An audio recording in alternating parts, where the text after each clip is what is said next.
ఈరోజు క్రీస్తునందు ప్రియ సహోదరుడా సహోదరి, మనందరం కూడా ఆలోచించాలి.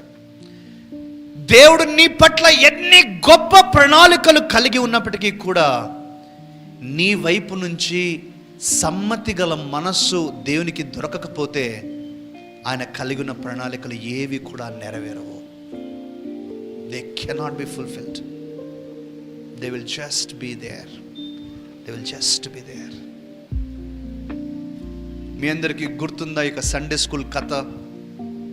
ప్రభు జ్ఞాపకం చేస్తూ ఉన్నాడు. ఎదిగిన కుమారుడు తన తండ్రి దగ్గరకు వచ్చి, తండ్రి నాకు కార్ కావాలి అన్నాడట. తండ్రి నాకు ఒక కార్ కొనివ్వు అని.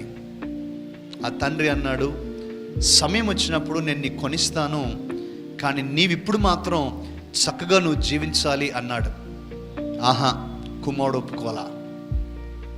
కుమారుడు అన్నాడు, నాకు ఇప్పుడే కావాలి, నాకు ఇప్పుడే కొనివ్వు డాడీ.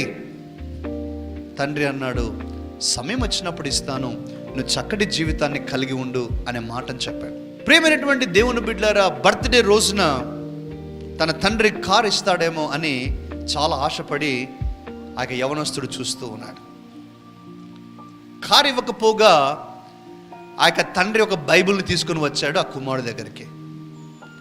బైబిల్ తీసుకుని వస్తే ఇంకా రౌద్రం వచ్చింది, ఇంకా ఆవేశం వచ్చింది. నేను కారుని అడిగితే నువ్వు బైబిల్ ఇస్తావా? కారుని అడిగితే నీవు నాకు బైబిల్ ఇస్తావా? నీవు వద్దు, నీ దేవుడు వద్దు అని తను ఇల్లు వదిలి వెళ్ళిపోయాడు. కొట్లాడి ఇల్లు వదిలి వెళ్ళిపోయాడు. పెద్ద కథను కట్ చేస్తే ఆ తండ్రి ముసలివాడయ్యాడు, చనిపోయాడు. చనిపోయేంత వరకు కుమారుడు తిరిగి రాలేదు.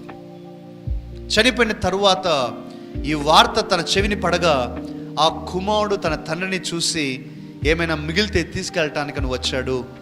ఆ తండ్రి యొక్క కార్యక్రమాలన్నీ, భూస్థాపన కార్యక్రమాలన్నీ అయిపోయిన తరువాత ఆ తండ్రి ఇంటినంతా కూడా వెతుకుతూ ఉన్నాడు ఏమైనా దొరుకుతాయని. ఒక పెట్టెలో దొరికింది ఆ బైబిల్. పెట్టెలో ఏం దొరికిందండి? బైబిల్ దొరికింది. ఛీ, ఈ బైబిలా? ఈ బైబిల్ గురించే కదా నేను నా తండ్రిని కూడా కోల్పోయాను అన్నట్లుగా విసుగ్గా ఆ బైబిల్ని తీసుకున్నాడు. ఆ బైబిల్ తెరిచాడు. ఆ బైబిల్ని తెరవగానే ఆ బైబిల్లో ప్రేమైన దేవుని బిడ్డలారా, ఆశ్చర్యకరంగా ఒక కార్, నూతన కార్ కీస్ ఆ బైబిల్లో ఉన్నాయి. ఆ రోజు బర్త్డే రోజున ఆ తండ్రి బైబిల్ ఇస్తూ ఉన్నాడని ఆ కుమారుడు అనుకున్నాడు, కానీ ఆ బైబిల్ లోపలే కార్ కీస్ ఉన్నాయని కుమారుడు చూడలేకపోయాడు.